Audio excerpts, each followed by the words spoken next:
ВМРО ДПМН не сака да води кампања со владини средства. Со собствени сили и средства ќе учествува во кампањата, ќе оди од врата до врата и ќе биде против договорот со Грција, а во моментот кога ќе го дефинира конечниот став околу самиот чин на гласање, ќе им го соопшти на граѓаните.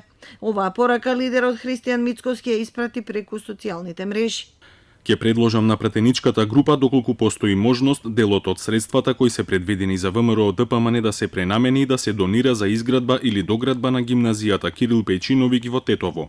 Доколку постои правна пречка, ВМРО ДПМН ќе се откаже од тие средства, ќе побара да се вратат во буџетот и владата да ги инвестира токму во ова училиште. Мицкоски не треба да се грижи. Владата има обезбедено средства за реконструкција и изградба на нови училишта, меѓу кои и гимназијата Кирил Пејчиновиќ, возврати СДСМ. Според владеачката партија, лидерот на опозицијата е лицемерен и глуми загриженост.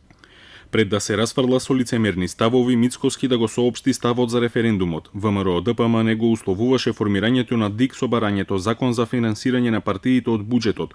Го доведоа во прашање распишувањето референдум. Со години трошеа десетици милиони евра за пропаганда и манипулација, а сега се однесуваат лицемерно и неодговорно.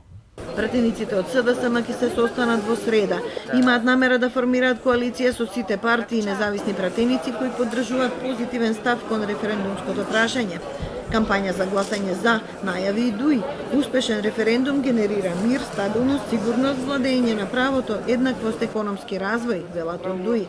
За заокружување на одговорот за ќе водат кампања и пратениците од БЕСА, без оглед дали се во власт или во опозиција, како и Алијансата за албанците. Формално Алијансата ќе одлучува утре на Централното собрание. Спикерот Талат Џафери ќе го свика координативното тело за референдум во понеделник, за да се договори пропорционален закуп на медиумскиот простор, вклучувајќи ги ставовите за, против и бојкот.